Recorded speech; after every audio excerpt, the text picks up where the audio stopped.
Kantara cinema ಹಾಡುಗಳಿಗೆ ದೈವದ ಅವಹೇಳನ ಮಾಡುವ ರೀತಿಯಲ್ಲಿ ರೀಲ್ಸ್ ಅಥವಾ ಕಾರ್ಯಕ್ರಮಗಳಲ್ಲಿ ಬಳಕೆ ಮಾಡುವುದರ ವಿರುದ್ಧ ಕಾಂತಾರ ನಟ ರಿಷಬ್ ಶೆಟ್ಟಿ ಅಸಮಾಧಾನ ವ್ಯಕ್ತಪಡಿಸಿದ್ದು, ಈ ರೀತಿ ಮಾಡುವುದರಿಂದ ಮನಸ್ಸಿಗೆ ತುಂಬ ನೋವಾಗಿದೆ ಎಂದಿದ್ದಾರೆ.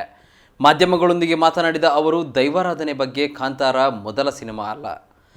ತುಳು ಕನ್ನಡದಲ್ಲೂ ಸಿನಿಮಾಗಳು ಬಂದಿದೆ. ಚೋಮನದುಡಿಯಲ್ಲೂ ದೈವದ ಬಗ್ಗೆ ಹೇಳಿದ್ದಾರೆ.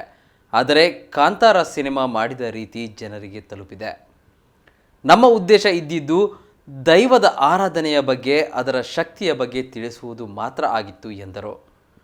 ಕಾಂತಾರದ ಗೆಲುವು ಎಷ್ಟು ಖುಷಿ ಕೊಡ್ತೋ ಅಷ್ಟೇ ದುಃಖವೂ ಕೊಟ್ಟಿದೆ ಎಂದು ನಟ ನಿರ್ದೇಶಕ ರಿಷಬ್ ಶೆಟ್ಟಿ ಹೇಳಿದ್ದಾರೆ.